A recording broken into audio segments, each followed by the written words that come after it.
So one more thing on this, I highly recommend you consider this. I have my boat designed, my trailer designed to fit my boat like a glove. The first time I owned a boat, I was a newbie. I didn't know what I was doing. I came from a world of kayaking and canoeing. And so when I got into boat ownership, I bought this 20-foot bow rider, and the gentleman stored it on the dock, and he bought a trailer simply to sell the boat. The trailer wasn't in great shape, but again, trailers are easy to maintain. But the biggest problem was the trailer was never made to fit the boat. I believe you really need to make your trailer fit your boat. This will give you a huge relief every time you go through a crowded ramp scene at one of your favorite launches here. And you know, here scalloping season or any kind of summertime season, it's a freak show at some of these ramps. I mean, when you go out here in July and all of a sudden the storms show up and the first thunderclap, like 50 kajillion people head to the ramp at once. It is a freak show. I've actually seen fist fights break out. So you don't want to be that guy who has to like, okay, pull it up. Oh, it didn't sit right. Okay, back it back down. Pull it up, back it back down. Wait, it didn't sit right, didn't sit right, didn't sit right, didn't sit right. Make your trailer fit your boat like a glove. So what I have is obviously rigid bunk risers, or bunk guides. So my boat just goes up there, even in a crosswind or a cross current. I've got this. I can work the side of the bow, the rub rail against that, and I can align myself even in tricky conditions. So I highly recommend rigid bunks.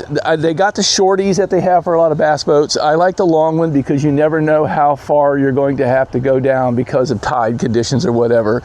Also, I like all my electronics to be out of the water. I know some of these are considered waterproof. I like I don't have any connections underwater. Okay, but also I have my bunks tuned to the strakes of my trailer. So it's a glove fit on the bottom, it's a glove fit on the sides.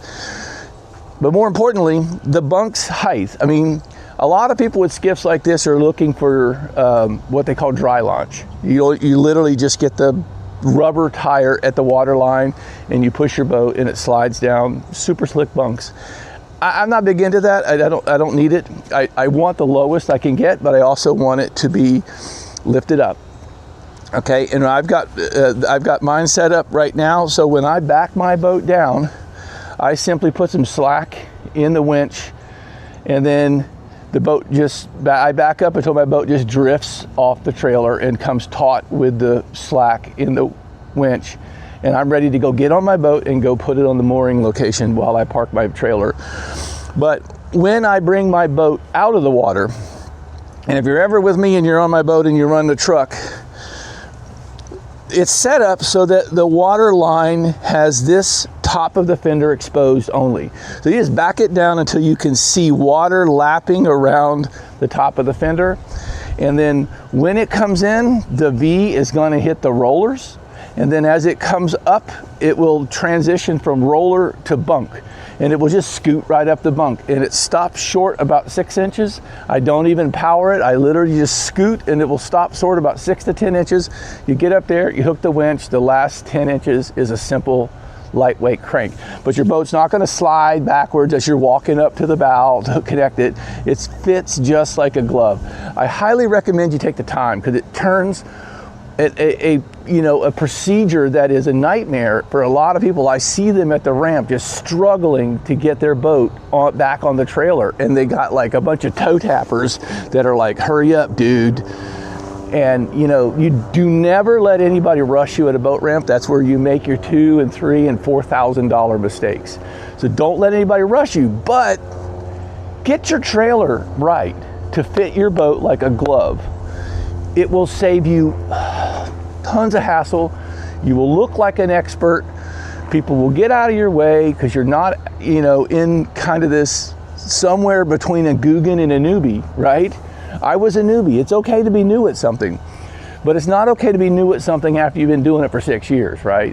What's the difference between a Guggen and a newbie? A newbie is new at something. We help newbies, right? A Guggen is somebody who's been doing something for 6 years wrong and they still insist on doing it that way, right? And that's problematic. And I've seen huge damage done to boats around docks because they're powering it. They don't understand that you steer before you gear, all that kind of stuff. Take the time to understand how to maneuver your boat slowly and match your trailer with your boat, and it will just literally de-stress the whole scene. So words of wisdom, if you like them, if you don't like them, that's okay.